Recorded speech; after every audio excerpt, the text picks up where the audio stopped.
চলতি অর্থ বছরের তুলনায় মূল বাজেটের আকার বাড়তে পারে 5 ভাগ। তবে অতীতে এই বৃদ্ধির হার ছিল 10 ভাগের বেশি। অর্থের সংকুলান না থাকায় নেওয়া হচ্ছে এমন সংকোচনমুখী সিদ্ধান্ত।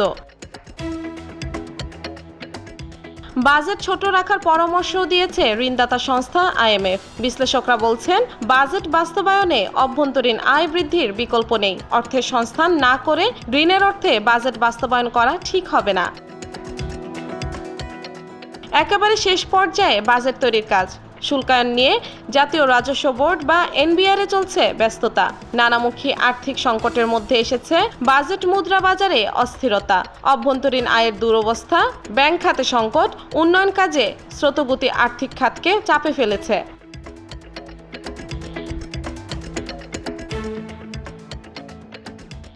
একেবারে শেষ পর্যায়ে বাজেট তৈরির কাজ। শুল্কায়ন নিয়ে জাতীয় রাজস্ব বোর্ড বা এনবিআর-এ চলছে ব্যস্ততা। নানামুখী আর্থিক সংকটের মধ্যে এসেছে বাজেট মুদ্রা বাজারে অস্থিরতা, অভ্যন্তরীণ আয়ের দুরবস্থা, ব্যাংক খাতে সংকট, উন্নয়ন কাজে স্রোতগতি আর্থিক খাতকে চাপে ফেলেছে। এমন প্রেক্ষাপটে 2024-25 অর্থ বছরে বাজেটের আকার তেমন বাড়াতে চায় না সরকার। প্রতি বছর যে হারে বাজেট বৃদ্ধি পায়, এবার বাড়ছে তার চেয়েও কম। অর্থাৎ বাজেটের আকার দাঁড়াতে পারে 8 লাখ কোটি টাকার চেয়েও কম।